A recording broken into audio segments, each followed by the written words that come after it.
Força para Recomeçar, de Eliana Machado Coelho, pelo Espírito Chélida, parte 8, capítulo 21, Opiniões do Dr. Edson.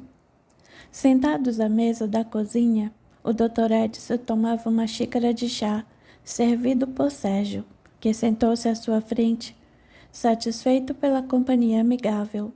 Depois de algum tempo, insistiu novamente. Não quer mesmo que eu prepare um jantar? Será simples, mas rápido. Não, obrigado. É que não costumo jantar, tomo um chá, suco ou como uma fruta à noite. Puxa, como eu gostaria de ser assim. Tenho um bom apetite. A idade o fará pensar e agir diferente, e consequentemente mudará os hábitos alimentares, ou comprará uma cadeira maior e bem reforçada para suportar seu peso, disse rindo. Não demorou, e Sérgio comentou com seriedade. Não imagino quanto me ajudou o Dr. Edson. O maior apoio que podemos receber em alguns momentos é o de alguém nos ouvir sem críticas, descréditos ou pouco caso, não dando importância ao assunto.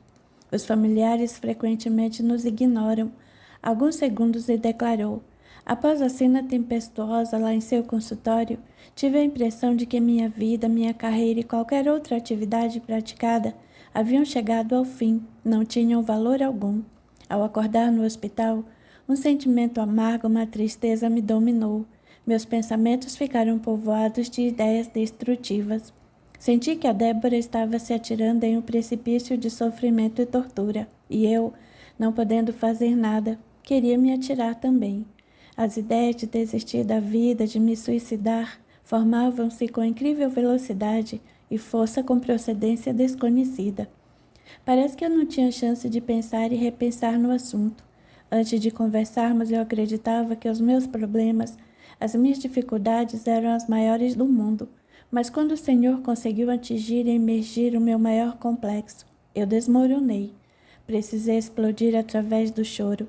Enquanto conversávamos, eu pensava e me conscientizava de que só após a reforma e a limpeza podemos reconstruir algo melhor. Foi o que você fez com essa casa, Sérgio. Ela estava feia e com problemas, mas a consertou, reformou e a deixou bonita e agradável. A nossa vida é assim. Planejei cada passo da minha vida e suportei cada sacrifício. Com olhar febrilmente brilhante, admitiu. Não programei a entrada da Débora em minha vida. Nunca pensei que existisse uma pessoa capaz de preencher um vazio que eu sentia. Vi nela alguém capaz de ficar ao meu lado, a mulher para me acompanhar em tudo, e até a criatura ideal para ser a mãe dos meus filhos. Eu não estava preparado para um rompimento abrupto e tão agressivo com as lembranças de um passado cruel, pelo desequilíbrio da minha irmã, que agora me atacam pela vingança da Sueli, responsável por tanta decepção, injustiça e amargura. Sérgio, nós temos potenciais que ignoramos. Somente através da nossa consciência alimentada ininterruptamente pelos pensamentos, desejos e ações nobres, podemos nos elevar, curar-nos e ter acesso às esferas superiores.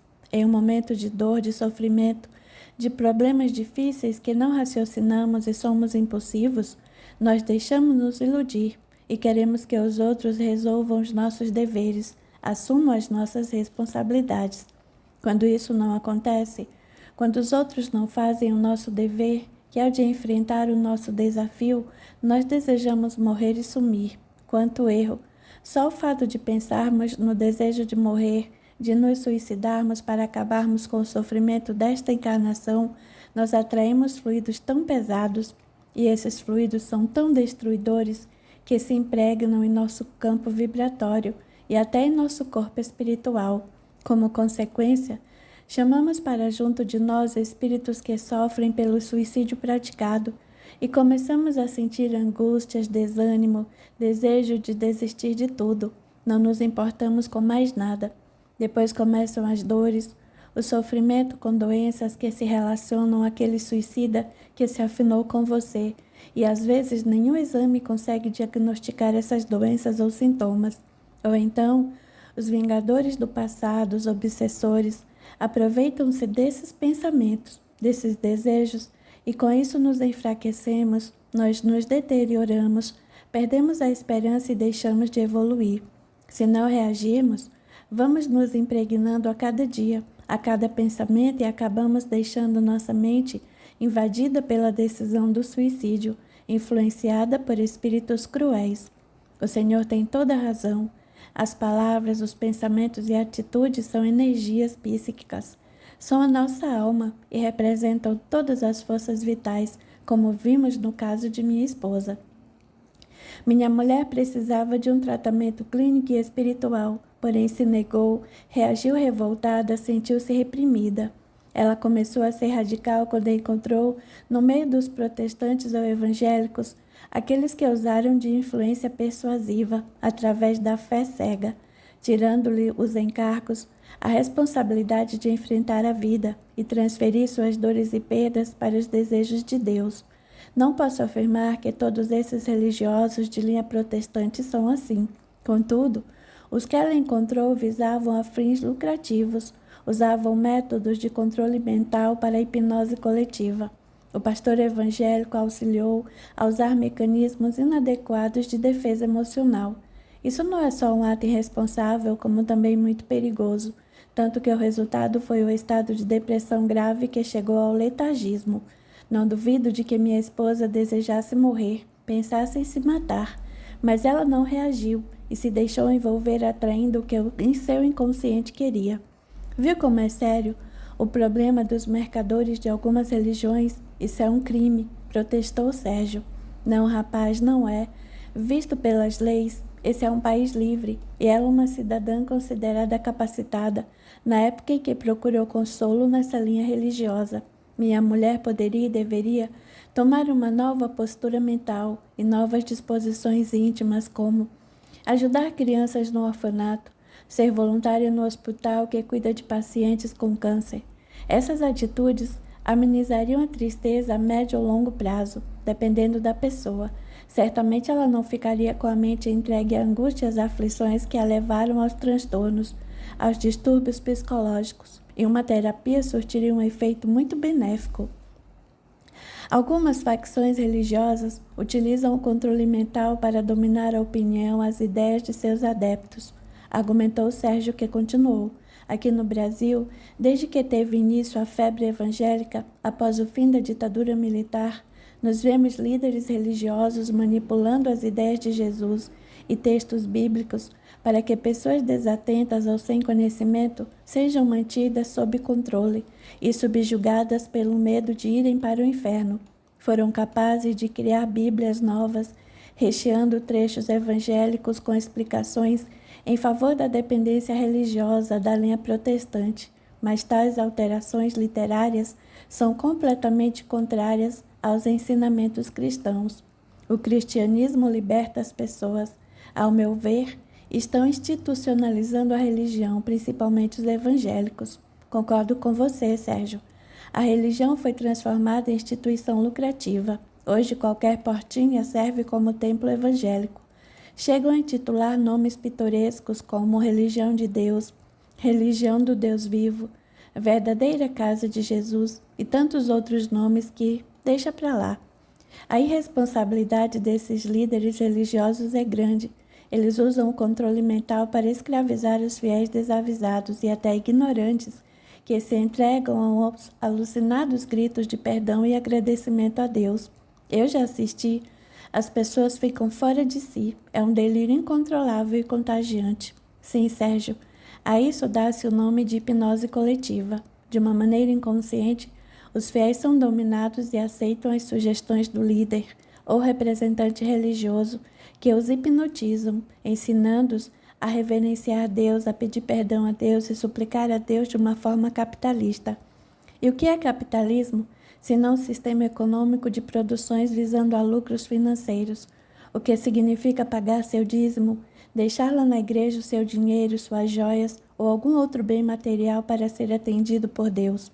Esses templos ou igrejas têm o líder evangélico que injeta na mente dos fiéis um Deus capital, um Deus executivo, legislativo e judiciário. Um Deus que condena ao sofrimento aquele que não dá a sua última moeda. Se você não pagar, não terá crédito com ele. E o pastor, o pastor, é o emissário do Senhor que recolhe e endereça as arrecadações. Como psiquiatra, Eu não deveria falar isso, mas como homem, eu vejo alguns pastores como uma espécie de psicólogo subversivo, que propaga os milagres daqueles que deram dinheiro e se salvaram. O que faz o marketing induzindo os fiéis a uma espécie de comportamento de consumo religioso sem controle, irracional, com fé totalmente cega e acima de tudo, fazem-nos adotar essa ou aquela prática ou postura preconceituosa.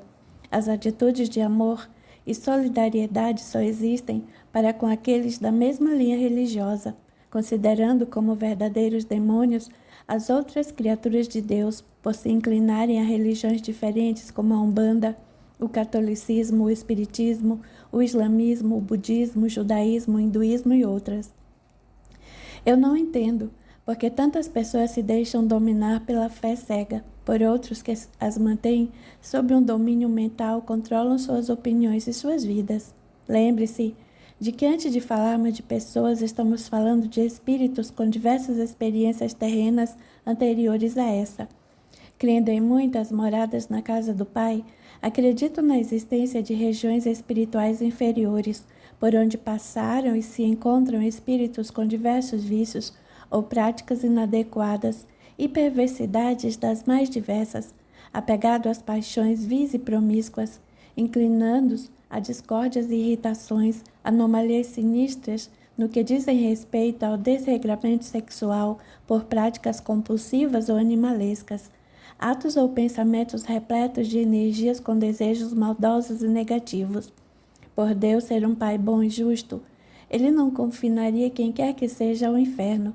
Então, nas muitas moradas, alguma reservada ao processo de aprimoramento para a aprendizagem, o crescimento, a elevação e a libertação de seus filhos que se inclinaram a um comportamento inferior. Veja, eu acredito na existência de igrejas protestantes sérias e capazes de ensinar a prática da solidariedade e do amor cristão, que se tornou algo secundário para as outras igrejas evangélicas.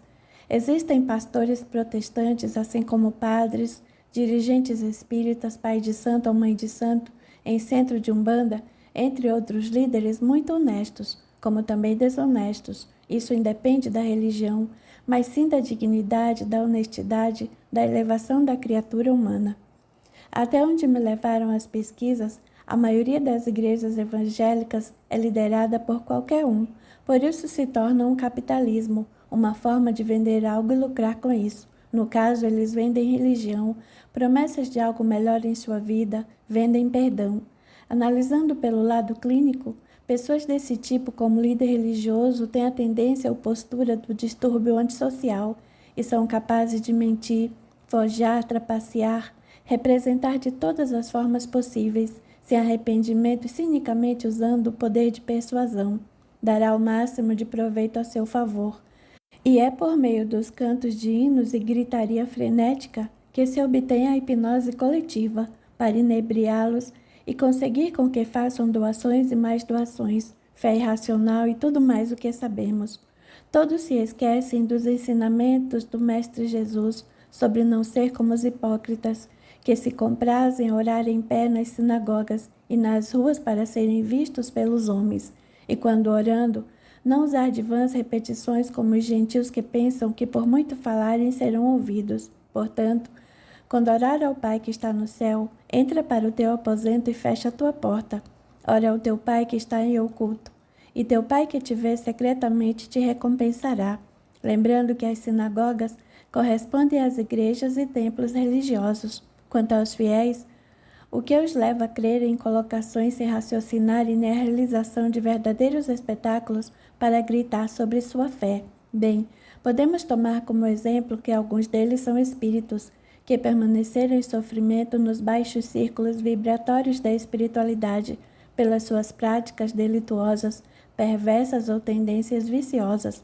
Agora encarnados, e mesmo com o abençoado esquecimento do passado, eles temem essas regiões expiatórias trevosas nas quais os espíritos inferiores escravizados, perturbados, desesperados padecem extremo desespero. O medo inconsciente de retornarem para essas moradias espirituais aflitivas é tão intenso que eles mantêm um comportamento de medo a Deus, tomam uma postura de crer no céu e no inferno, colocando-se aos berros para rogar, tal como faziam quando desencarnados. Alguns deles adotam esta facção religiosa, porém não mudam o hábito ruim, continuam com o comportamento moral indigno. São delituosos nos pensamentos, nas palavras e ações, mas acreditam que pedindo perdão, entregando o dízimo e pagando pelas orações, oferecendo dinheiro para que seu nome seja escrito no reino de Deus, os levarão para o céu. Como profissional nessa área, você sabe que existe a pessoa que passa por um período de tristeza, algo diferente da depressão, um estado mais intenso e persistente do que a tristeza. Muitos pensam que Deus é um prestador de serviço que precisa ser pago a fim de nos dar o que queremos. Deus é o Criador de todas as coisas, tudo é dele. O que Deus quer é a nossa responsabilidade de amá-lo sobre todas as coisas e ao próximo como a nós mesmos. Então vemos algumas pessoas desiludidas porque não foram atendidas. Elas querem fugir das responsabilidades, ficam tristes, desesperadas e vão ao médico mal informado que chega à conclusão de que estão com depressão. Você tem reparado como é grande o número de pessoas atualmente que dizem ter depressão? Existem vários graus ou estágios de depressão. A depressão não é o fim do mundo. A maioria das pessoas já experimentou um estado depressivo e nem sabe. Porém, existe a depressão mais acentuada, em que o indivíduo negligencia suas responsabilidades e precisa de auxílio profissional. Muitos acontecimentos na vida podem prostrar uma pessoa à depressão, mas ela pode reagir e buscar em diversas atividades o prazer de viver. O Senhor disse que a grande maioria dos evangélicos é preconceituosa porque, se forem convidados, os evangélicos vão às igrejas católicas, aos centros espíritas, aos centros de Umbanda, ao centro budista? Não. Eu fui convidado para um casamento em uma praia e a cerimônia foi umbandista e eu fui. Achei interessante, bonito. Voltei de lá do mesmo jeito que eu fui, só que com alguns conhecimentos sobre algo diferente. Já fui em incontáveis casamentos católicos e assisti a várias missas. E em que isso me afetou negativamente? Em nada. Reparou que grande parte dos protestantes nunca reza o Pai Nosso? E sabe por quê? Por causa dos ensinamentos que a prece pronunciada por Jesus traz para a reflexão. Um desses ensinamentos é: perdoai as nossas dívidas, assim como perdoamos aqueles que nos tenham ofendido. Aos evangélicos não é ensinado o perdão ao próximo. Ele só perdoa os que se convertem à sua facção religiosa. O resto vai para o inferno. Isso tudo é ou não é preconceito? Empresários, líderes de equipes, diretores, presidentes, gerentes, administradores, engenheiros, arquitetos ou outros que são responsáveis por uma equipe de profissionais e são evangélicos, procuram contratar funcionários evangélicos. E quando descobrem que um funcionário é um bandista, espírita, católico, procuram demiti-lo. Esses religiosos perderam o lado humano da vida. Só eles são puros e estão salvos no reino de Deus, o resto vai para o inferno. Se acreditarmos na existência do demônio ou do Satanás, com o poder grandioso que os evangélicos lhe dão, então teremos dois deuses, um bom e outro mau. Só existe um Deus, que é a inteligência suprema e criador de todas as coisas. E já que Deus criou tudo e é dono de tudo, o inferno que muitos acreditam também pertence a Ele. O inferno pertence a Deus.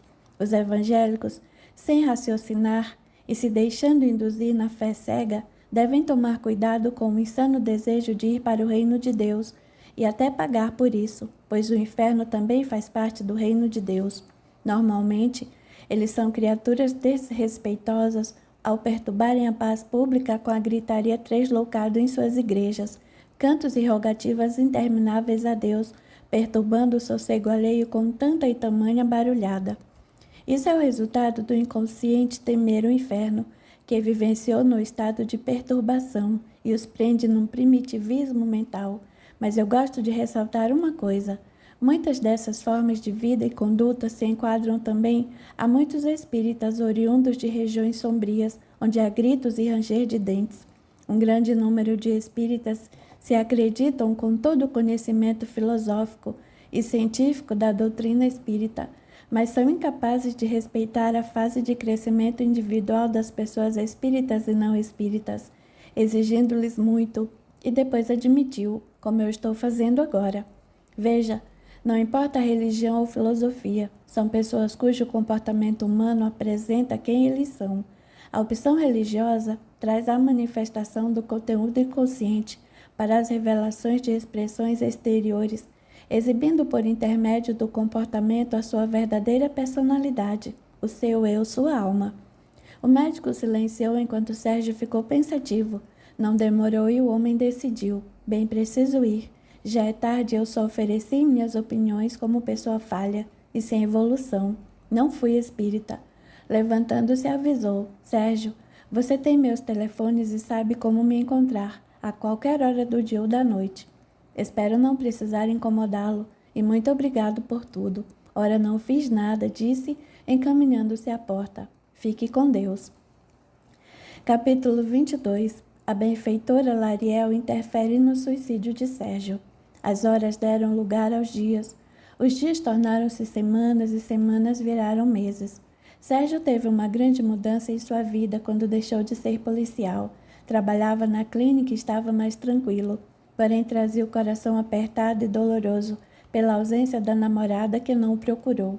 Por intermédio de Rita, ele soube que Débora simplesmente abandonou o curso universitário, nunca mais comparecendo às aulas nem procurando qualquer amiga. O rapaz não comentava com ninguém, entretanto experimentava uma profunda tristeza, mesclada de angústia e preocupação, por não ter quaisquer notícias de Débora. A moça havia sumido completamente, tentou procurá-la, entrar em contato, mas não conseguiu. Isso deixava cada dia mais aflito, apreensivo e inquieto. Disfarçava e não comentava mais nada sobre o assunto, apesar de experimentar muito abalo em seus sentimentos. A fim de se sentir mais recomposto para clinicar entre uma e outra terapia, era seu costume sair da sala para relaxar e se refazer por alguns minutos após um paciente antes de atender outro. Era fim de tarde, quando saiu para tomar um café e viu o consultório de seu amigo João com a porta entreaberta. Com um pequeno copo descartável na mão, Sérgio aproximou-se sem querer, sem qualquer esforço, ouviu. Foi isso que o Dr. Edson propôs, para ampliarmos a clínica, João. Dizia Nivaldo, outro psicólogo. Mas tem uma coisa que me irrita. Nós somos sócios. Até quando o Dr. Edson ficará bancando a parte financeira que cabe ao Sérgio e pedindo para nós não comentarmos nada? Nivaldo, meu amigo, argumentou João bem sério. Isso não nos diz respeito. Afinal de contas, isso é que o Dr. Edson fez não nos prejudica em nada. Não sei por que você está irritado. Ah, mas me sinto prejudicado sim. O Sérgio tornou-se o queridinho do Dr. Edson. E por que nós não? Reclamou Nivaldo com veemência. Espere um pouco, pediu João cauteloso. Sou capaz de entender a decisão do Dr. Edson.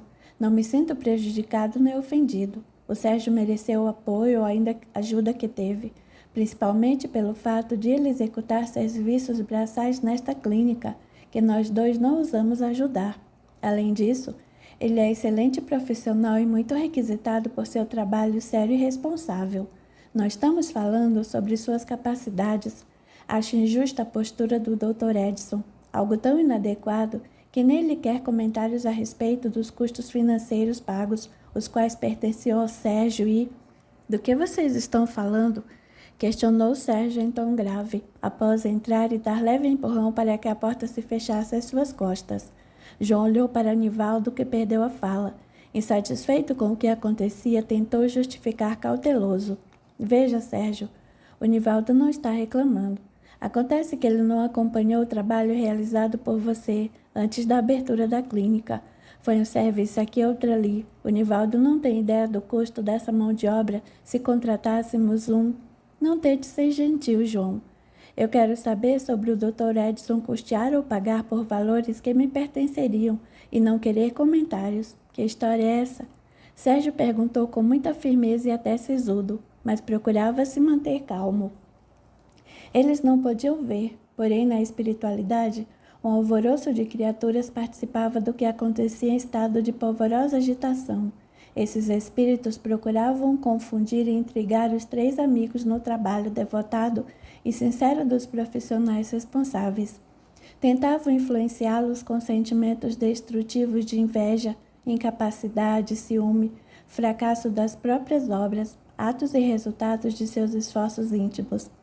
Houve um choque nos pensamentos e conflitos nos sentimentos dos três companheiros, que repentinamente tiveram suas mentes invadidas pelos desejos deliberados desses espíritos inferiores, cujo propósito era abalar a harmonia em todos os sentidos. Para isso, cruelmente, insuflavam ideias de queixas infundadas, ausência de amor e tormentos de incompetência. Atento aos impulsos de vibrações mentais que lhe chegavam, Nivaldo atacou com palavras. Sérgio, pelo jeito você é igual ao marido traído, sempre é o último a saber, ou então se passa por vítima. Aproximando-se, encarando o outro com olhar feroz, Sérgio perguntou com voz trovejante. Primeiro quero saber o que aconteceu. Segundo, quem é você para ter a ousadia de falar assim comigo? Calma, Sérgio. Você também, Nivaldo, vai devagar, vociferou João. As coisas não são assim. Ajam como pessoas civilizadas. Ao meu ver, o Sérgio é bem esperto ou muito idiota para não entender como conseguiu se manter nessa sociedade. Disse Nivaldo, experimentando o sabor da inveja e do ciúme, que espíritos maldosos faziam despertar em seu íntimo. Virando-se para Sérgio, sorriu com ironia e pediu mais brandamente ao puxar a cadeira. Venha cá, sente-se aqui. Se não sabe, vou te contar tudo. João foi por outro lado da mesa, permanecendo em frente aos colegas, e puxando outra cadeira onde se acomodou, ficou muito atento entre os dois, e Nivaldo revelou em tom moderado. Aconteceu o seguinte, Sérgio. Lembra-se de quando nós três tivemos a ideia de montar uma clínica para atendermos como psicólogos? Dessa parte eu sei, vá o que interessa, exigiu Sérgio. Desejo que acompanhe cada passo. Vamos aos detalhes, determinou Nivaldo, que continuou.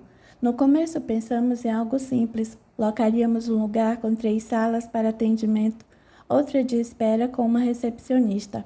Nessa época, o Dr. Edson, o médico psiquiatra e nosso professor e doutor, ficou sabendo da nossa ideia e aprovou com satisfação. O Dr. Edson nos orientou no trabalho de conclusão do curso. Além disso, esse professor doutor foi e é nosso supervisor individual. Não sei ou não entendi bem, porque o médico psiquiatra e professor doutor tão qualificado quis lecionar em um curso de psicologia. Como não entendi também o que o levou a querer fazer parte dessa sociedade na clínica e nos dar diversas ideias para as outras áreas de atendimento que temos aqui. Ele deu ideias e mais ideias. Porém, ao perceber que você, Sérgio, não tinha condições de ser sócio em uma clínica maior e mais moderna, o Dr. Edson valeu-se de seus serviços prestados com a pintura, encanamento, parte elétrica, alvenaria até sua disposição para decoração e para acompanhar os prestadores de serviços para divisórias e outras coisas. Por isso disse que tal mão de obra cobriria as despesas que caberiam a você. Contudo, foi o Dr. Edson quem pagou alguns custos da sociedade que te pertenceriam, quando viu que não teria mais condições financeiras ao vê-lo falar em vender o carro. Por essa razão, o Dr. Edson sempre cuidou sozinho da contabilidade e pediu nosso sigilo sobre esses fatos.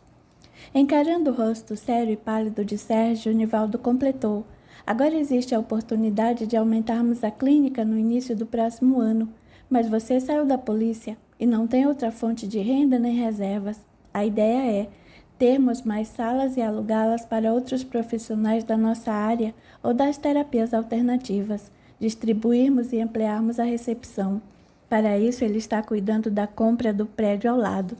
Breves segundos de silêncio e perguntou insensível. É o seguinte, Sérgio, você tem condições e conseguirá fazer parte realmente financeiramente dessa sociedade ou continuará sendo apadrinhado pelo Dr. Edson?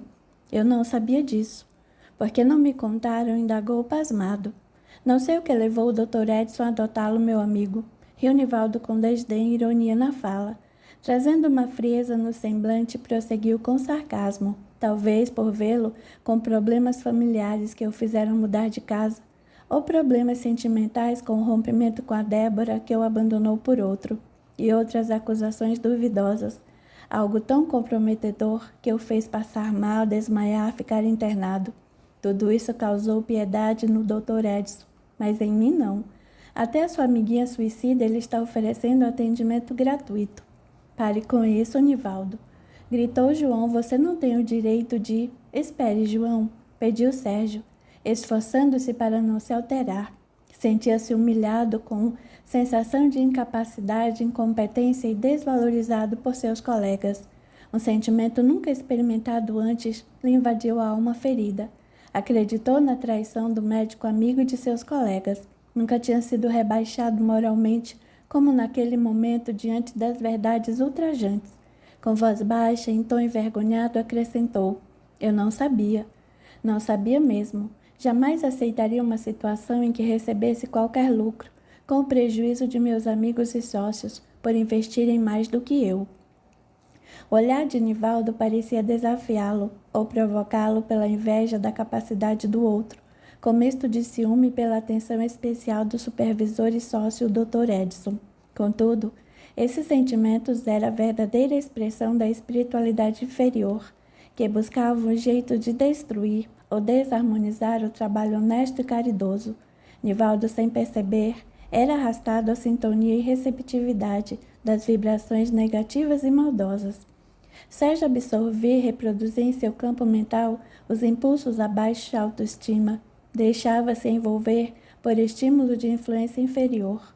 Não conseguia dominar os pensamentos, elevando-os e refletindo melhor sobre o que deveria fazer. Suas ideias e emoções vinham de baixo círculo espiritual, com representações mentais, conceitos e opiniões que o envolviam em extrema aflição, indignação, fazendo-o sentir-se diminuído, deixando-se abater. Repentinamente, João, mesmo abalado e contrariado com a situação, alertou. Acredito que todos têm trabalhos mais importantes no momento, há pacientes esperando. Sérgio sobressaltou-se e Nivaldo avisou. Não, eu não tenho mais ninguém para atender hoje. Afinal, é difícil um de vocês encaminhar alguém para mim, quando suas agendas estão lotadas, ou quando o caso merece atenção e acompanhamento de outro profissional. Nivaldo, eu acredito que você ultrapassou todos os limites do bom senso por hoje, afirmou João severamente. Devemos fazer uma reunião a respeito disso, mas em data e horários oportunos. Se era seu intuito ver um sentimento de desconforto e discórdia entre nós, você conseguiu. Agora me dê licença, ainda tenho paciente esperando. Eu também, murmurou Sérgio, depois avisou. Essa situação não vai ficar assim. Vamos conversar melhor depois, agora eu preciso ir. Vendo-se levantar e indo à direção da porta, João o chamou. Sérgio, o amigo virou-se e ele pediu. Pode me dar uma carona? Sim, afirmou em voz quase inaudível, saindo em seguida. Percebendo o olhar insatisfeito de João, Nivaldo abaixou o olhar e se retirou. Sérgio precisou de muito esforço e concentração para oferecer a mesma qualidade profissional de sempre aos 2 últimos pacientes que atendeu. Ao final do expediente, frente à recepcionista, Sérgio quase não oferecia atenção aos agendamentos e recados que a moça lhe mostrava. Depois de agradecer pelos serviços e dispensá-la, ele maquinalmente foi até a sala do Dr. Edson, mas o médico não estava. Encontrando-se com João no corredor, o amigo comentou descontraidamente. Sobrou para nós fecharmos a clínica. Ao ver o outro silencioso caminhar para os fundos, informou. Já está tudo trancado, acabei de verificar, vamos, só nos resta ir. O amigo nada disse. A caminho da casa de João permaneceu em absoluto silêncio. O colega respeitou, mas ao vê-lo estacionar frente à sua residência, perguntou sem demonstrar seu sentimento piedoso. Quer conversar? Não, obrigado. Vamos entrar, Sérgio? Não, obrigado. Não quero lhe dar sermões, mas gostaria de lembrar o que o professor nos disse em uma aula. Não sejamos coletores de lixos que as pessoas jogam sobre nós através de opiniões mesquinhas, sob suas visões sujas e podres a respeito do que realizamos com a consciência tranquila. Você agiu com honestidade, tem dignidade e muita eficiência. Você é uma pessoa importante na vida dos outros, Sérgio. Não medite sobre ninharias. Isso é perda de tempo e de valores.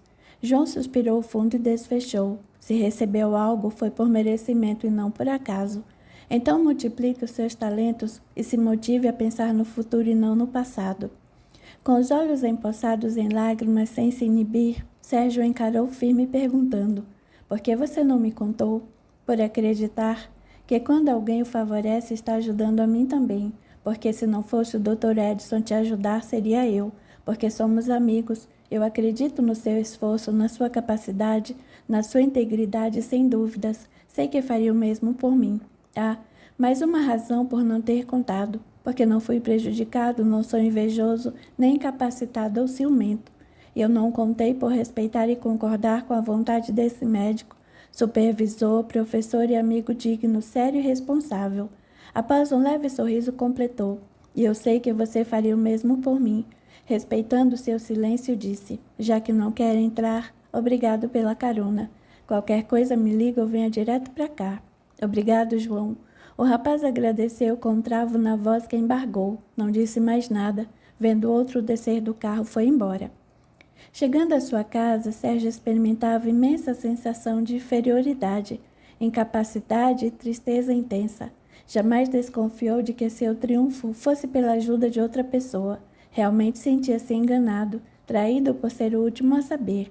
Provavelmente falaram muito às minhas costas. Pensava com grande amargura. Quem mais deve saber dessa história? As recepcionistas? O pessoal da terapia alternativa? Imaginava com um misto de vergonha e raiva. Que humilhação! Devem me julgar pobre, sem recursos, ou então um aproveitador esperto. Alguém sem escrúpulos que se fez de vítima e chorou suas pitangas. Reclamou pela falta de bens materiais e dinheiro em meio às mudanças e acontecimentos, dramatizando para os outros sentirem pena. Que droga de vida! Gritava em pensamento. Ninguém imagina quantas dificuldades enfrentei.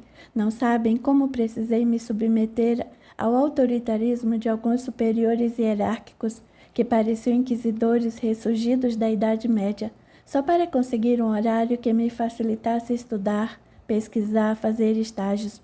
De que adiantou tanto esforço? Tantas noites em claro? Nunca tive apoio da minha família, da minha mãe. Nunca pude contar com a ajuda financeira deles. Passei por tantos problemas, tantas frustrações e dificuldades.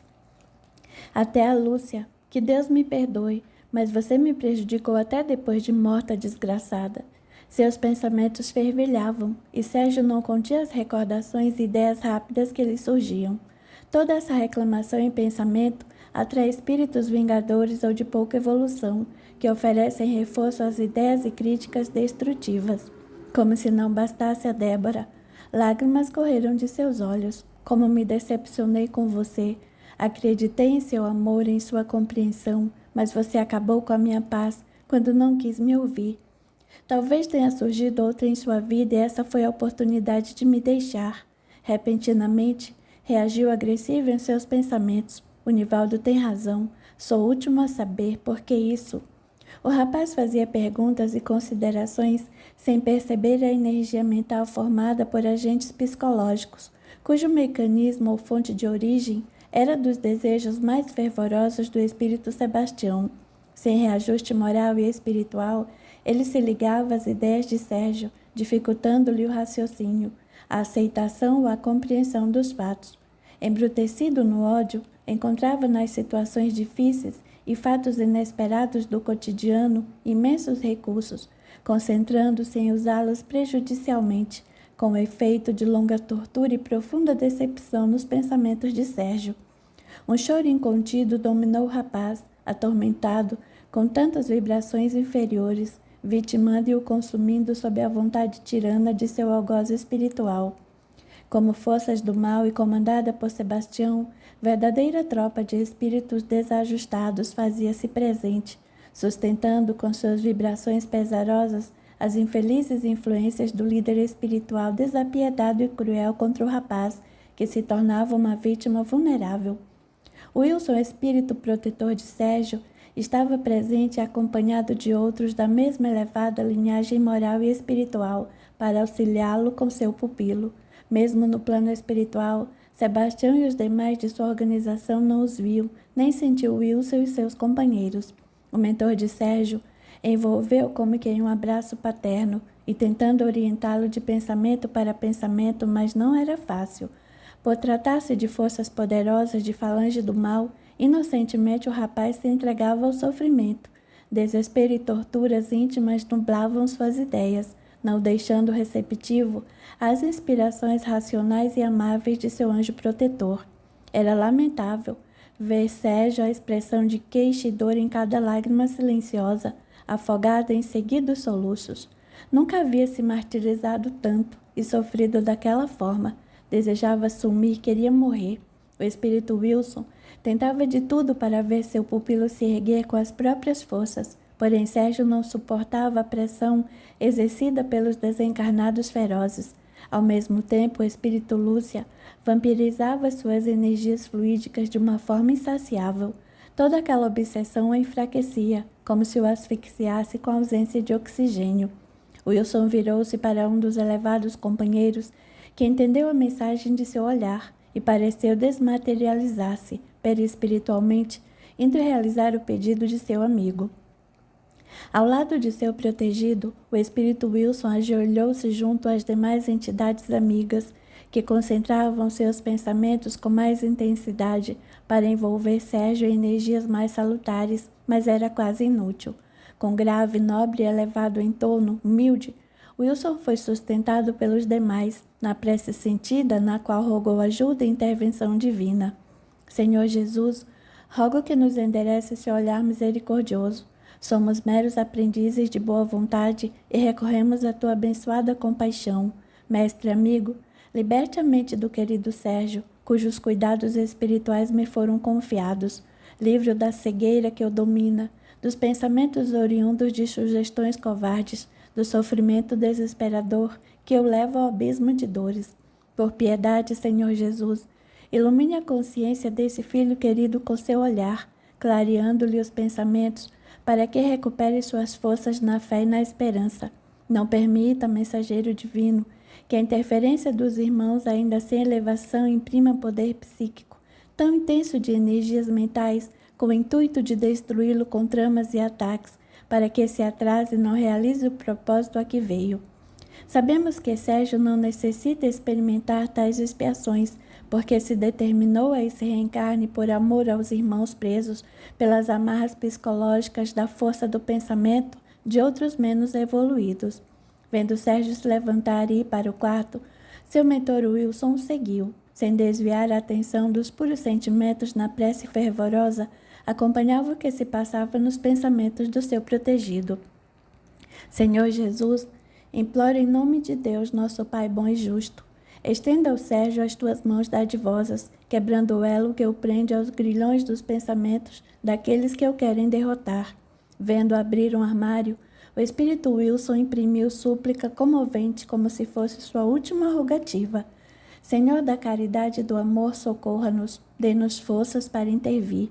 Nesse instante, Sérgio estava com uma arma na mão, enquanto lágrimas corriam pelo rosto, parecia hipnotizado. Prendia-se psiquicamente às fervorosas influências do espírito Sebastião e seus demais companheiros, que enchiam o recinto. O rapaz não tirava a imagem da cena repetitiva de Débora, agredindo com acusações indevidas e com modos tão cruéis. A lembrança das fotos o enlouquecia, a recordação do que sua irmã fez indignava-o. A deslealdade de seus amigos e sócios era imperdoável e humilhante. Os pensamentos eram frenéticos e tão compulsivos que angustiavam sua mente de modo alucinante. Sérgio, por inspiração de Sebastião, duvidou de si mesmo, de tudo o que conseguiu e sem paz não tinha vontade de viver. Nesse momento, a nobre benfeitora Lariel se fez presente, de maneira que somente o espírito Wilson e seus auxiliares puderam vê-la. Uma luz tênue, de tom azulado, direcionou-se do alto para o quarto, sem que os desencarnados tivessem a visão de sua origem. A claridade tornou-se forte, quase violácea, e como que salpicada de límpidos pontilhos de cristais, flutuando em direção de Sérgio. Exatamente ao mesmo tempo, Lariel forneceu sustentação firme e excelsa ao espírito protetor, derramando lágrimas abundantes e buscando seus últimos e mais fortes dons, o espírito Wilson muniu-se das fibras de seu ser e gritou em meio ao intenso jorro de luz projetado. Quando Sérgio destravou a arma, apontou-a para a própria cabeça. Sérgio, pare! O anjo guardião usou de um recurso conhecido como pneumatofonia para expressar seu pensamento de modo que o seu pupilo pudesse ouvi-lo. Contudo, seu fluido vital, ou fluido vital do encarnado, o espírito Wilson, impregnando de modo a ocupar todas as valências da arma que Sérgio segurava, impulsionou com sua extrema vontade no exato momento em que seu protegido puxou o gatilho, fazendo-a saltar como se tivesse vida própria, parecendo ser arrancada da mão firme do rapaz. Tudo aconteceu em frações de segundos. Sérgio levou um susto. Não entendia o que havia acontecido. Estava sozinho, mas ouviu nitidamente o grito que o chamou à realidade um segundo antes de ele puxar o gatilho e ouvir o disparo, além do forte impacto em sua mão, junto à espécie de puxão da arma que caiu no chão. Sentiu um forte arrepio e um medo o dominou. Seu coração batia forte. A respiração estava alterada e os olhos traziam espanto pelo que não podia explicar. Ele olhou à sua volta procurando alguém e nada. Observando, pôde ver cravado na parede o projétil disparado. Ainda em lágrimas, caiu de joelhos e murmurou incrédulo: "Meu Deus, o que eu estou fazendo?" Prostrando-se de joelhos, um choro dominou quando seu mentor colocou-se frente a ele, ajoelhando-se e repousando as mãos em seus ombros, recostando a testa em sua testa. O anjo guardião o envolvia com energias benéficas e renovadoras. Minutos passaram. Sérgio não conseguia vê-lo, mas sentiu algo nunca experimentado. Inesperada sensação de segurança, mesclada com arrependimento, invadia-lhe a alma, porém não conseguia deter o choro compulsivo no qual lamentava profundamente o ato insano quase cometido. Estava extremamente insatisfeito consigo mesmo por sua falta de conduta moral, por tentar violar a lei divina. Agradecia a Deus e a Jesus pela misteriosa forma de despertá-lo para a vida. Na espiritualidade, Wilson continuava a envolvê-lo e os demais amigos dedicavam-se à sustentação e proteção, enquanto Sebastião e seus ajudantes estagnaram, assombrados e medrosos, por jamais terem visto aquela luz com cristais cintilantes. "O que foi isso? De onde vem isso?" perguntou Sebastião estatelado, mas com enorme fúria. O espírito Lúcia viu em profundo estado de perturbação. Algo a atordoava. Seu corpo espiritual apresentava as representações mentais ou ilusões momentâneas a que ela e seu corpo físico passaram quando em estado de decomposição.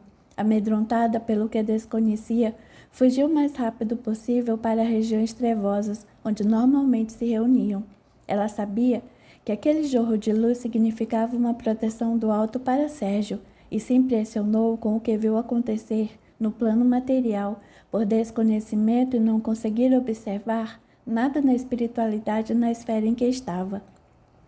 O espírito Sebastião urrou em protesto e dentro de sua pobre posição mental estava inconformado. Ele relutou abandonar o hipnotismo psíquico sobre Sérgio, mas chocou-se com as energias que fortaleciam o rapaz, passando a vivenciar dores que não tinha algum tempo e sofrimento na consciência, como se experimentasse todo o mal que fez no passado. Sebastião declinou num grito de pavor, rendendo-se com expressões de tortura íntima na face transfigurada do perispírito deformado. Não suportando, retirou-se revoltado. Sérgio, ainda envolvido por seu mentor e sustentado por elevados amigos espirituais, não detinha o choro compulsivo que seus pensamentos arrependidos lhe provocavam. Sentado no chão, curvou-se sobre a cama rogando ajuda, pedindo perdão e agradecendo a ação espiritual que lhe poupou de imagináveis aflições espirituais. Alguns minutos, e Tiago chegou sem ser percebido. Estava em companhia de seu mentor e do amigo espiritual que saiu para buscá-lo. Inspirado naquele instante, ele foi até o quarto. O espírito Wilson afastou-se de seu pupilo e junto aos demais só observou. Ao ver seu irmão, Sérgio entrou em pranto incontrolável. Tiago correu para junto dele, ajoelhou-se ao seu lado, perguntando assustado: "Ei, Sérgio, o que foi? O que aconteceu?" Sérgio abraçou-se a Tiago, que o forçou a se levantar do chão e o fez se sentar na cama. Contudo, o outro não conseguia controlar os sentimentos e ele saberia esperar. Algum tempo, Sérgio sentiu um bálsamo sereno amenizar suas emoções conflitantes. Era uma energia tranquila, direcionada por seu mentor, acalmando-o de minuto a minuto. Passado o desespero, mas com um semblante carregado de tristeza, ele olhou para Tiago, que decidiu: "Vou buscar um pouco de água e algo para passar na sua nuca que está sangrando." Ao retornar, Enquanto Sérgio bebia vagarosamente os goles da água adoçada, Tiago foi induzido a passar as vistas pelo quarto, quando repentinamente viu jogada ao chão a arma e foi pegá-la. Sentiu-se gelar com as rápidas conclusões ao encontrar a cápsula deflagrada e ver o furo do tiro na parede. Sérgio olhou, mas não disse nada. Somente seus olhos se encheram de lágrimas. Imediatamente, Tiago tirou o pente carregador, a munição da arma que estava pronta para atirar novamente, e separou as peças, colocando-as em seus bolsos, ficando somente com a cápsula deflagrada na mão. Aproximando-se mais e examinando as gotículas de sangue na nuca e na camisa de seu irmão, perguntou, tentando se manter calmo. O tiro passou de raspão na sua cabeça. O que tentou fazer com isso, Sérgio? Por que se admira tanto, Tiago? Também me acha incapaz? Ao contrário, cara. Você é bem capacitado e instruído para fazer alguma besteira com essa arma. Respirando fundo e sentando-se ao lado do irmão, passou-lhe um antisséptico na nuca enquanto falava com calma. Sérgio, estou acostumado a ver pessoas em crise emocional. Apesar de sempre ser equilibrado e racional, você é um ser humano com direito a expressar seus sentimentos, chorar, desabafar como qualquer outro. Por isso não tira seu equilíbrio, mas o que significa essa arma jogada ao chão, um raspão do projétil na sua nuca e o tiro na parede? Sérgio estava controlado e mais sereno ao dizer. Aconteceram muitas coisas, junto do que eu soube que o Dr. Edson fez sem me dizer nada e a opinião dos meus colegas. Nunca senti tanta humilhação, não aguentei mais e quis morrer. Mas alguém gritou meu nome 2 vezes e ordenou que eu parasse. Apesar de todo o conhecimento que tenho, como pude chegar a esse ponto? Lágrimas correram. Como não conseguiu ter mais coragem de enfrentar a vida? Venha, vamos para a cozinha que eu vou te fazer um chá e você me conta tudo. Sérgio levantou-se e o acompanhou, contando exatamente tudo o que havia acontecido. Capítulo 23. Cabe a Deus alterar o destino. Na manhã seguinte, Tiago acordou no sobressalto. Acreditou ter dormido muito, e um frio mortal atravessou com uma lança, ao se lembrar do irmão e do ocorrido no dia anterior. Levantou-se, correu às pressas até o quarto onde o irmão já se vestia. Ofegante perguntou, e aí, Sérgio, tudo bem? Bom dia, Tiago. Ah, bom dia, tudo bem? Sim, eu estou bem, não se preocupe. Hoje é sábado, vai trabalhar? Estranhou Tiago. Não, respondi a sério ao fazer tudo mecanicamente, parecendo ter planos. Preciso resolver a situação sobre minha sociedade na clínica ou não terei sossego. Vai falar com o Dr. Edson? Vou. Irei com você. É só o tempo de tomar um banho rápido para despertar e... Não, Tiago, eu vou só. Nada disso, exclamou firme. Sérgio não conseguiu argumentar diante da teimosia do irmão. Ao vê-lo arrumado, pegou o telefone e, após algumas ligações, soube que o médico estava no hospital. Imediatamente, Sérgio foi para lá. Uma névoa escura parava em seus pensamentos, repletos de muitas ideias que pudessem contornar a situação a qual considerava gravíssima. Sentia-se magoado pela traição e, sem dúvida, desabafaria toda a impressão forte que o asfixiava angustiosamente. Chegando ao hospital, o Dr. Edson foi avisado de sua presença e solicitou que o rapaz e o irmão fossem ao andar onde ele estava. Saindo do elevador, Sérgio apresentava o semblante sisudo, carregado de sensação enervante e indesejável. Pensava em dizer o quanto se sentiu ferido e até ofendido pelo sócio Nivaldo, que o pisoteou com palavras e ironia ao contar-lhe a verdade. Confiava tanto no Dr. Edson e justo ele o enganou, traiu ao omitir os fatos. Olhando para o irmão, Tiago estava apreensivo, mas não dizia nada. Caminhando pelo longo corredor daquele andar, Sérgio reconheceu o médico de costas. Ele estava frente a um colega que repousava a mão em seu ombro. Ao perceber o vulto atrás de si, o Dr. Edson se virou e Sérgio surpreendeu-se ao vê-lo com olhos vermelhos e rosto congestionado, típica aparência de quem havia chorado. Ao observar a fisionomia sofrida do amigo, trouxe-o à sensatez imediata e o rapaz perguntou cauteloso: Dr. Edson, o que aconteceu? Ah, Sérgio, murmurou o médico, abraçando-o firme por algum tempo e apoiado em seu ombro amigo, afastando-se, recompondo-se, mas ainda expressando lamentável dor, contou com a voz embargada: Minha mulher, ela mandou-me chamar e... Depois de conversarmos, ela faleceu, em meus braços. Breve silêncio e prosseguiu extenuado. Apesar do conhecimento e um pouco de entendimento, sou incapaz de não ter sentimento. Por isso não consigo deixar de chorar pela separação de uma pessoa tão querida, minha companheira por anos. Sinto muito, Dr. Edson. Aceite meus pêsames. Expressou-se Sérgio pela verdadeira compaixão, compreendendo a situação do amigo e cedendo à mágoa que invadiu seu coração generoso minutos antes. Obrigado. Abraçou firme. Obrigado por vir aqui, Sérgio. São em momentos como esse que os verdadeiros amigos nos acompanham. A entonação sentida na voz do médico doeu-lhe no fundo da alma. Em seguida, Tiago também manifestou suas condolências. O remorso dominou mais uma vez a mente de Sérgio, que antes perdeu horas de sono, ruminando em pensamento palavras capazes de exprimir como se sentia melindrado e constrangido no saber da verdade. Por algumas vezes, pensou em ferir o médico amigo que o ajudou no anonimato. Vê-lo daquela forma, inesperadamente algo reavivou seus verdadeiros sentimentos pelos fortes laços de companheirismo e amizade que os uniam. Sérgio sentia-se incapaz de qualquer ofensa ou acusação contra o Dr. Edson. Começou a rever suas opiniões e reconhecer seu orgulho e vaidade. Decidiu que falaria daquele assunto, pois necessitava de explicações, mas não precisaria ser tão arrogante e insensível.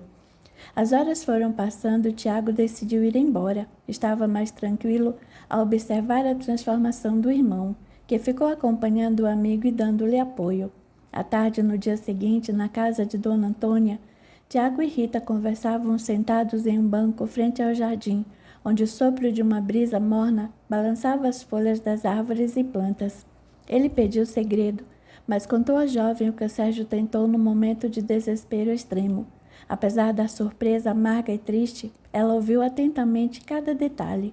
No final, comentou em tom lamentoso: "O Sérgio, nossa, como isso me assusta, Tiago. Ele é uma pessoa tão controlada", e abaixando a cabeça considerou: "Mas quem sou eu para criticá-lo? Você não tentou se matar, Rita.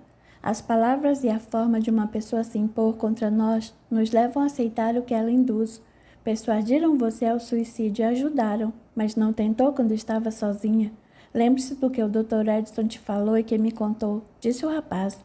"Talvez você não saiba como é chegar ao limite de suas forças, sentir-se humilhado, esgotado, sem esperanças, pisoteado e aflito, e sem ter mais ninguém."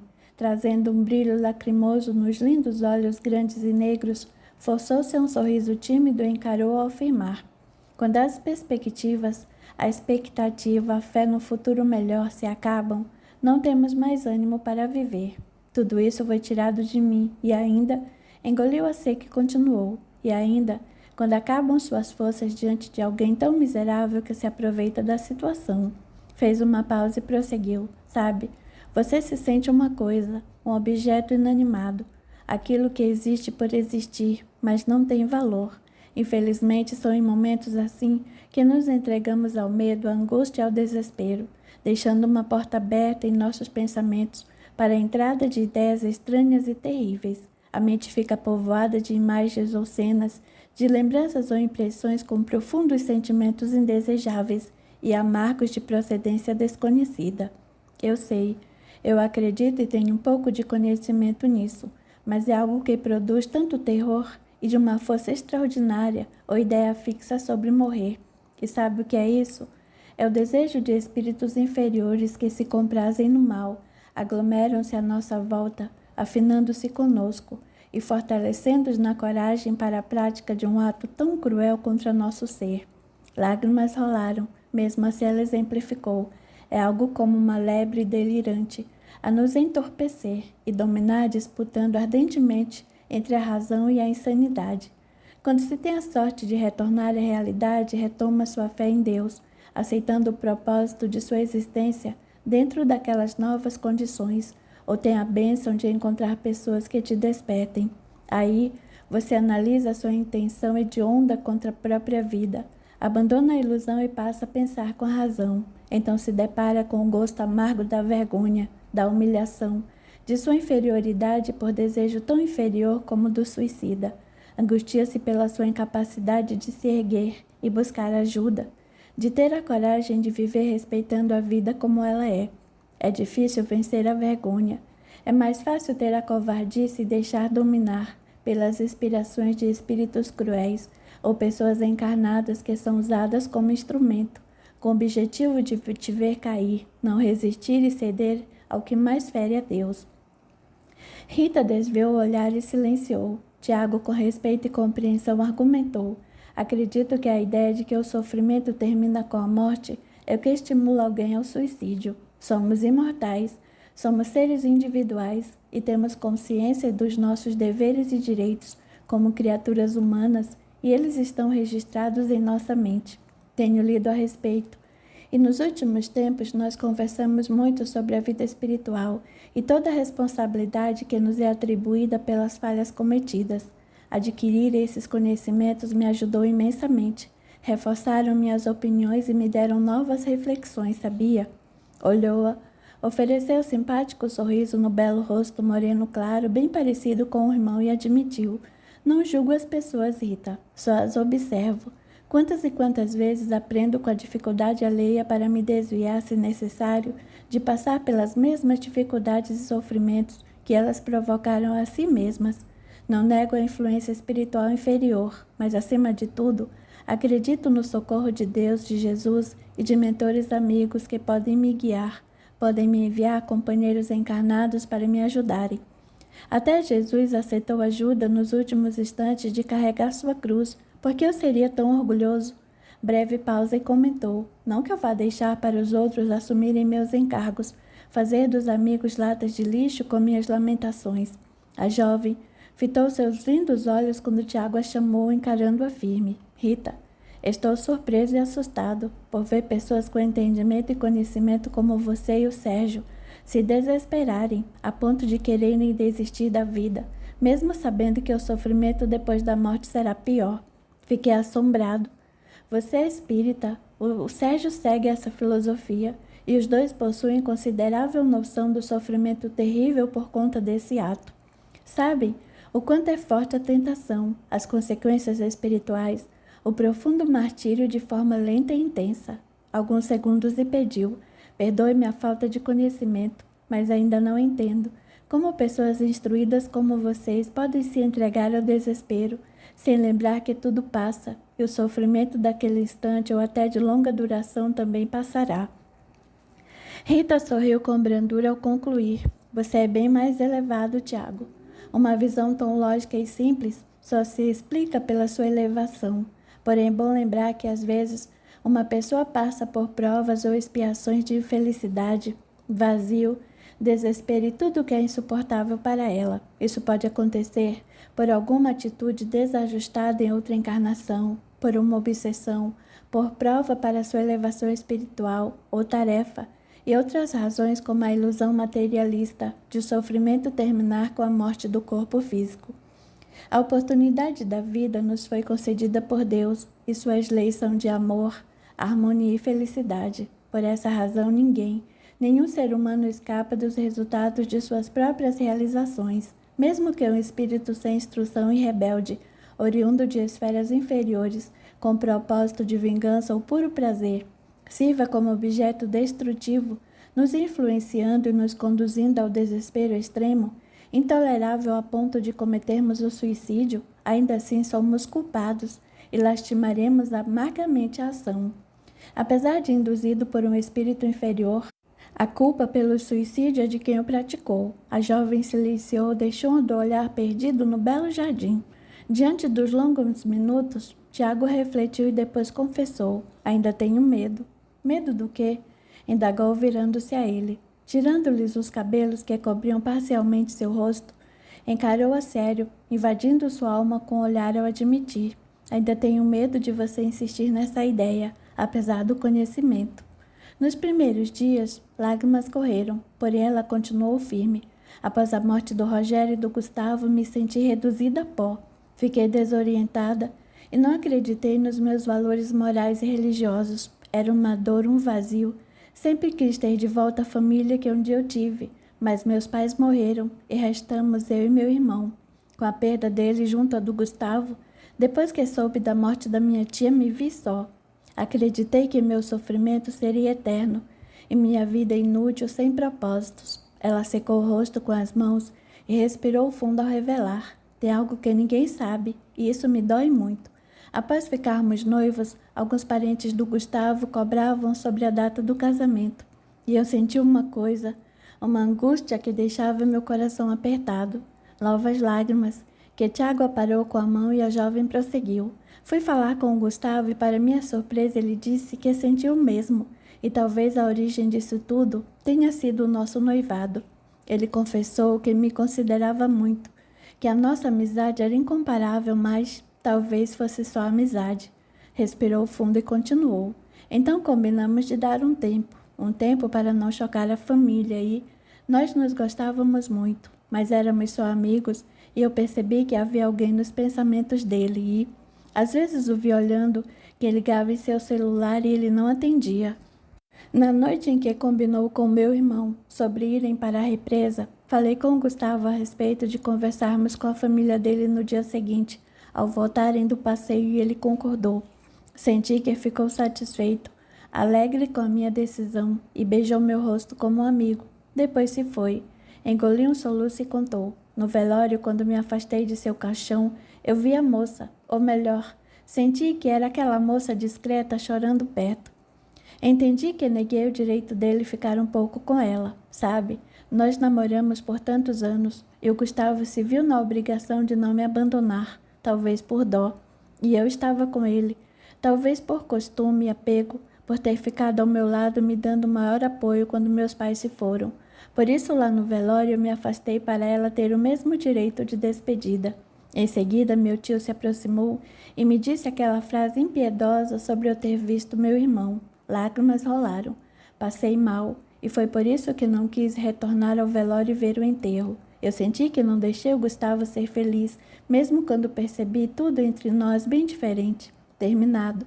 Perdi meu irmão. Como família, só restou uma tia distante e aquele. Rita deteve as palavras, respirou fundo e prosseguiu. O Sérgio foi instrumento de misericórdia divina, guiado para me salvar, alertar e despertar. Você achou que ele foi rude e frio, mas seu irmão Tiago me fez entender que era preciso enterrar os mortos e prosseguir com a saudade, com a dor e todo o sofrimento, pois o tempo se encarrega de amenizar e ajustar a vida. Eu ainda relutei em aceitar a verdade, toda a verdade do que aconteceu, perdoando e esquecendo, e o Dr. Edson me ajudou muito nisso e me ajuda. A dona Antônia me recebeu e me acolhe como filha, oferecendo um sorriso doce e acanhado, falou quase chorando. Você, Tiago, você é a bênção, o remédio, o bálsamo, que diminui as dores e o sofrimento que podem me abalar. Obrigada por ser meu amigo, meu fiel amigo nesses momentos tão difíceis. Tiago alargou um lindo sorriso espontâneo que iluminou seu belo rosto, trazendo um brilho lacrimoso em seus olhos. Tomado de impulso imediato, ele abraçou Rita por sobre os ombros, recostando-a em si e embalando-a suavemente, acolhendo-a com carinho. Sensibilizado, comentou: Obrigado por me considerar seu amigo. Riu com generosidade ao falar, mas não precisa exagerar, dizendo que sou o remédio que diminui as dores e o sofrimento. Delicadamente a moça afastou-se um pouco, sorriu lindamente como há tempo não se via e brincou ao dizer: Não diga isso. Não tenho direito de interferir em minhas opiniões. Ora, você vive me contrariando, reclamou correspondendo à brincadeira. Eu? Riu com jeitinho. Sem demora ele lembrou, arremedando-a de uma maneira engraçada. Chamo para sair e você diz: Ah, não. Quer ir ao cinema e eu escuto: Ah, não. Quer sair hoje? Depois gargalhou ao comentar: Puxa, como foi difícil tirá-la de casa, caramba. Ah, viu como você foi o remédio para os meus males? Tiago sorriu com satisfação. Abraçou-a, beijou-lhe a cabeça, mantendo-a recostada ao peito, e agasalhou entre seus braços com ternura. A jovem o envolveu pela cintura, fechou os olhos e se permitiu longos minutos de paz, sentindo tranquilidade na alma e sem qualquer conflito íntimo, como há tempos não experimentava. Ele silenciou, entendendo a harmonia e o sossego que a fizeram se largar no abraço gostoso, relaxando e confiante. Após longo repouso, Ela se ajeitou afastando-se um pouco, olhou de um modo enigmático e o abraçou com força. Beijou-lhe o rosto e falou com brandura, segurando-lhe a face entre as mãos mornas e delicadas. Não se preocupe tanto comigo, porém não gostaria que se afastasse de mim. Não tenho muitos amigos verdadeiros e desinteressados. Aprendi a pensar diferente e reconheço a loucura que desejei. Não dá para esquecer o que passei e experimentei, mas estou aprendendo a reconhecer meus valores e sou melhor do que tudo isso. Devo ter algo importante a fazer, pois estou aqui seguindo meu destino. Toda aflição, tormento e desespero passam. Precisamos seguir vivendo, mesmo que a luta pareça interminável, pois só a Deus cabe alterar o curso do nosso destino. Que bonito! Admirou o rapaz. Vendo-a tímida por elogiá-la com as palavras vindas do coração, a jovem soltou seu rosto e acomodou-se ao lado. Logo ele disse: pode deixar. Serei seu amigo enquanto for minha amiga. Gosto da sua companhia e de ficar ao seu lado. Eu me afastarei quando pedir. Você me ajudou muito, Rita. Eu tinha uma outra vida sem interesse, me dedicando somente ao serviço, à academia e sem motivação. Junto de você aprendi que existem coisas mais importantes para se compreender, entender, fazer e viver. Silenciou, mas depois comentou. Existem razões e acontecimentos na vida que às vezes não conseguimos entender. Sim, eu concordo, mas algumas coisas são tão dolorosas. Veja, sei que você adorava e adora o seu irmão. Entendo seu amor pelo Gustavo e seu conflito por guardar o segredo do término do noivado. Você foi fiel e não deixou de amá-lo, só que esse amor é de uma forma diferente. Viu quanto a família dele gosta de você e compreendo sua insegurança e seu receio para revelar seus sentimentos verdadeiros, principalmente por ele tê-la apoiado tanto. Não se julgue culpada, acreditando não ter deixado Gustavo viver com quem se apaixonou. A culpa não foi sua. Ela só o olhava, observando cada palavra, e Tiago continuou. Conheci o Gustavo quando ele ajudou o Sérgio em alguma coisa lá na reforma da casa. Depois, nós nos reuníamos no fim de semana, conversávamos, ríamos de fatos engraçados que lembrávamos. Nós nos reunimos para comer pizza.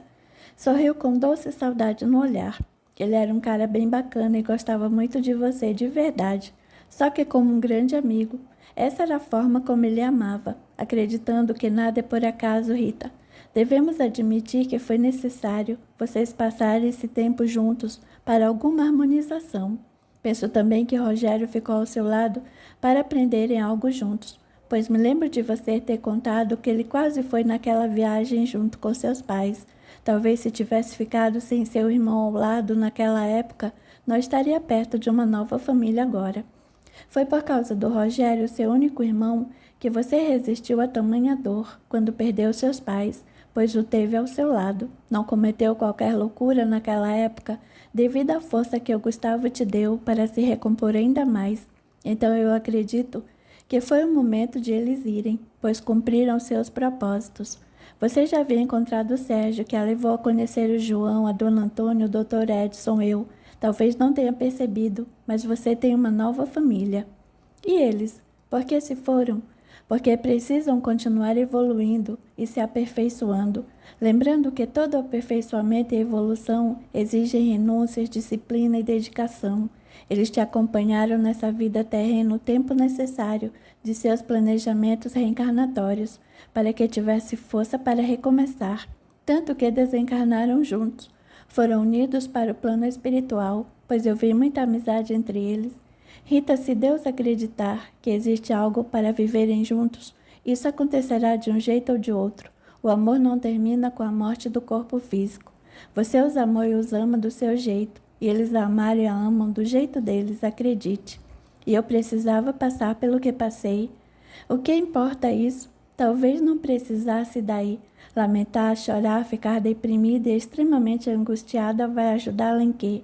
Supere e reaja. Você é superior a isso, Rita. Falava com ênfase e expressiva energia positiva. Onde está a sua fé?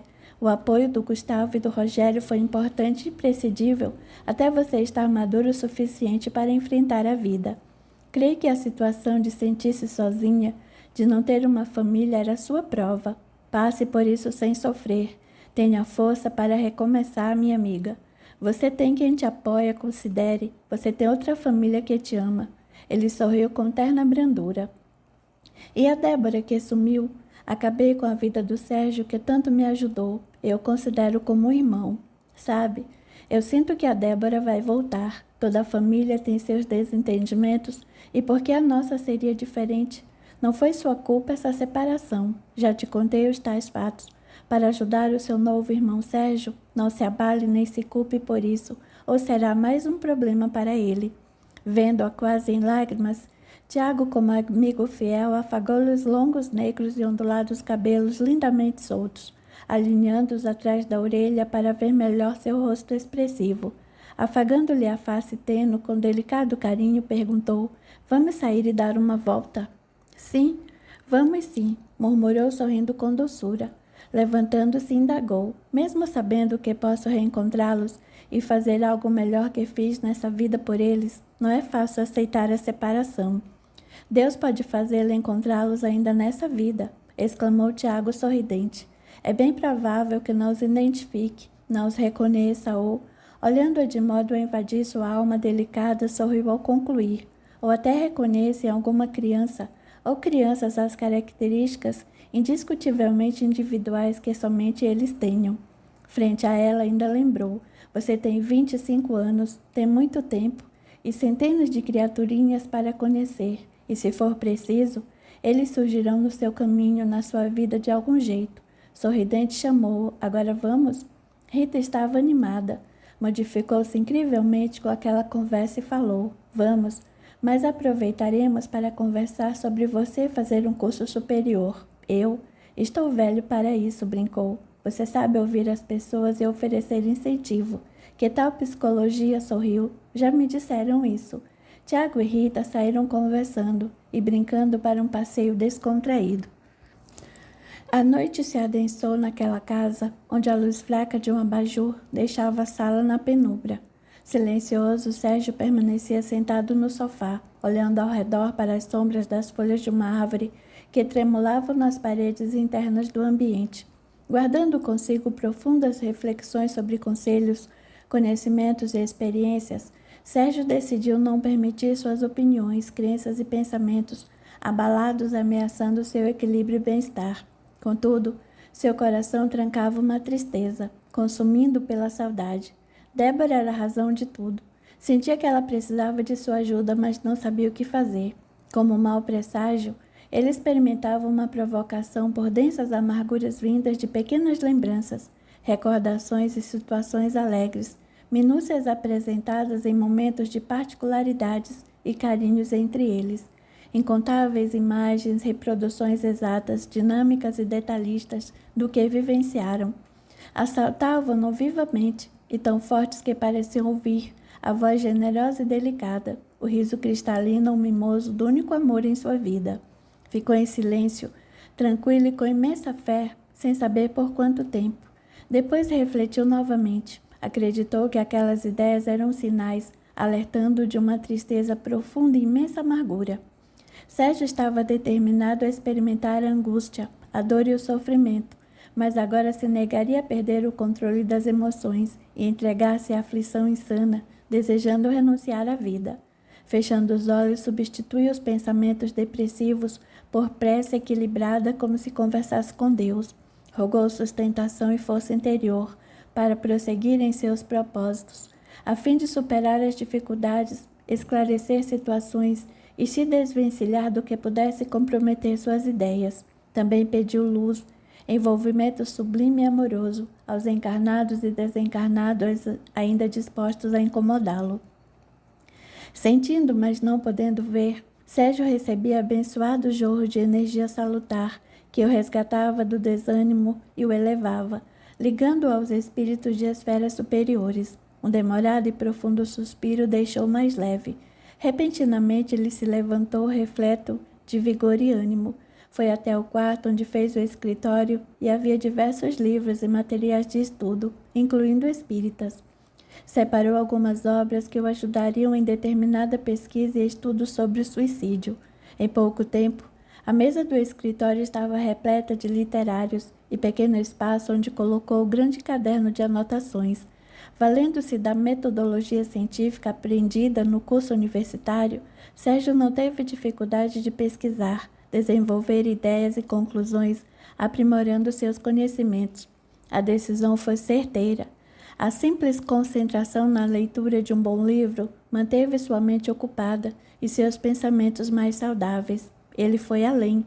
Seria bem cômodo e natural deixar-se enfraquecer com as ideias melancólicas insufladas, mas ele mudou a postura mental, orou e trocou a companhia dos espíritos inferiores, cujo objetivo era fazê-lo sofrer, pela presença de entidades bondosas e elevadas, dispostas a beneficiá-lo com a sagrada vigilância e abençoado conhecimento, auxiliando nos objetivos daquela reencarnação. A força, o fluido poder dos pensamentos são energias magnéticas que exercem recursos e meios de impressionante atração espiritual. Sérgio não percebeu que era tarde, quando ouviu Tiago chamá-lo. Estou aqui. Avisou num grito e arrumou as anotações e o material espalhado. Ao chegar à sala, sorriu satisfeito por ver Rita, que o cumprimentou com um beijo, um forte abraço e mostrava-se mais animada. Que bom vê-los, alegrou-se Sérgio. Nós saímos para dar uma volta e decidi passar aqui, antes de levar a Rita, informou Tiago. Enquanto isso, a jovem pegou o celular, olhou com certa decepção e falou: meu celular está com a bateria descarregada. Posso usar o telefone, Sérgio? Lógico, Rita, nem precisa pedir. Os irmãos trocaram poucas palavras até ela retornar, sentar e comentar. Achei melhor avisar a dona Antônia que estou aqui, ou ela ficaria preocupada. Ela sabe que saímos, eu avisei, argumentou Tiago. Sim, mas demoramos mais do que o de costume e... Rita, atalhou Sérgio. Você está se dando muito bem com a dona Antônia, não é? Estou sim. No primeiro dia fiquei contrariada com você, mas hoje sou tão grata. Eu te considero muito, Rita. Diz com leve sorriso. Não pense que agi por desprezo ou algo assim. De forma alguma, Sérgio. Você foi um instrumento da misericórdia divina, inspirado como socorrista para me ajudar, me alertar para eu ter uma chance. Quando estamos à beira de cometer alguma burrada, Deus nos avisa, nos dá sinais, mas nem sempre estamos alerta. Só tenho que agradecê-lo, você é meu novo irmão. Ora, murmurou sem jeito. É sim, eu disse isso quando nos conhecemos e repeti o mesmo hoje para o Tiago. Foi, confirmou o rapaz sorrindo. Sabe, sou bom observador e tenho certeza de que nada é por acaso. Precisamos uns dos outros. Até entre estranhos isso acontece. Já me perguntei, por que o caminhão do Corpo de Bombeiros não chegou um minuto antes? Porque estávamos passando por uma rua perto quando o rádio nos mandou atender determinada ocorrência. Isso salvou uma vida ou vidas. E as reações das pessoas envolvidas são tão diferentes, acrescentou Rita. Existem as que se emocionam e não se cansam de agradecer pelo socorro. Outras são orgulhosas e pensam que profissionais como você, um bombeiro, não fazem mais do que suas obrigações. Esquecem que vocês são seres humanos, colocam suas vidas em risco e nem ganham bem para isso. Sérgio riu e Tiago balançou a cabeça concordando. Ora, é verdade. Nada é por acaso. Existem pessoas humanas solidárias, afirmou Rita. Nunca me cansarei de agradecer a Deus por vocês aparecerem na minha vida. E tudo começou com a Débora. Você, Sérgio, Tiago, João, Dona Antônia e o Dr. Edson. Alguns segundos e falou em tom melancólico. Sinto muito pela Débora. Não diga mais nada sobre isso, Rita. Interrompeu a Sérgio de imediato. Educado, falou ignorando o que ela sabia. Você não conhece toda a história, não se culpe. Foi uma situação que enganou os olhos de Débora, mas ela não ficou para explicar-nos. Além disso, tem outras coisas. Acho que experimentamos muita influência espiritual inferior e aceitamos. Sabe, dias antes, eu fui dominado por uma crise de ciúme da Débora com o Tiago, que se davam bem e conversavam bastante. Ciúme de mim, exclamou o irmão sobressaltando-se. De você e de qualquer outro que se aproximasse dela, mas suportei calado.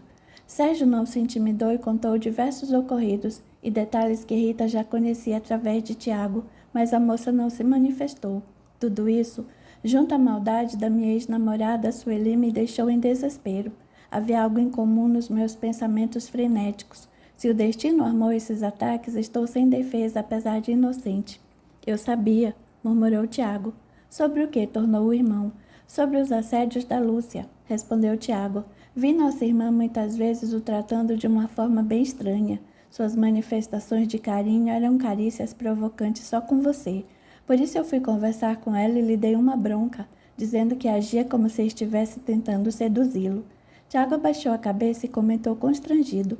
Você era um moleque. Eu não sabia como conversaríamos sobre esse assunto, pelo fato dela ser nossa irmã.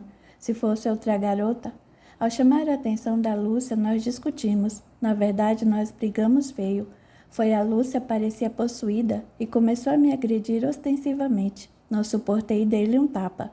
Eu me lembro de vocês brigando, mas não soube o motivo, surpreendeu-se. A mãe se meteu. Eu ameacei a Lúcia e disse que se a visse novamente, meu Deus, lamentou Tiago. Por que não conversei com você e com o pai? O pai morreria, porém deveria ter falado comigo. Alguns minutos e Sérgio afagou-lhe as costas, dizendo com mais ânimo. E acabou. Aconteceu o que precisava acontecer. Desculpe-me, cara. Você era menor e eu deveria te defender, mas juro que eu não sabia sobre a Lúcia continuar com aquele comportamento insano, disse Tiago. E já passou. Quanto a Débora, às vezes chego a pensar que ela usou essa situação como motivo para romper comigo. Provavelmente não sentia por mim o mesmo que sinto por ela, por isso não quis me ouvir. Ela te adora, Sérgio, afirmou Rita. Será mesmo? Se isso é verdade, por que não me procurou depois desse tempo todo? Por que não te procurou após eu explicar a situação no consultório do Dr. Edson? Vocês eram tão amigas. É isso que eu estranho. Conhecia bem a Débora e sei que nunca fugiu de nada. De repente sumiu, abandonou tudo. Não atende às ligações. Acho que trocou os números dos telefones. Fui até sua casa e me disseram que ela não está morando lá.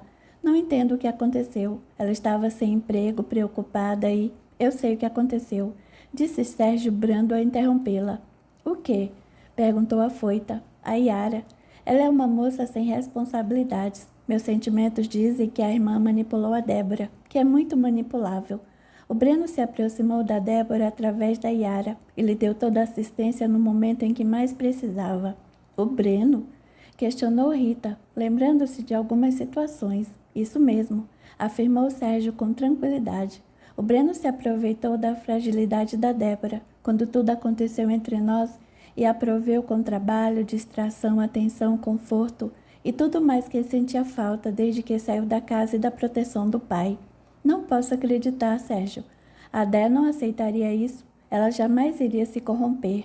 Então me desculpe, mas vamos parar com esse assunto, pois ele me machuca porque eu adoro a Débora. Ficou um vazio, algo não resolvido entre nós. Tiago parecia em choque ao ouvir as conclusões do irmão. Olhando no relógio, disse: Nossa, já é essa hora. Puxa vida. Assustou-se Rita, levantando-se rápido, depois brincou. Hoje a dona Antônia me bate ou me expulsa de casa. Vamos, Tiago. Eles se despediram e foram embora. Sérgio ficou com seus próprios pensamentos e, apesar de muito sentido, não se abalava, acreditando que existia uma razão para tudo.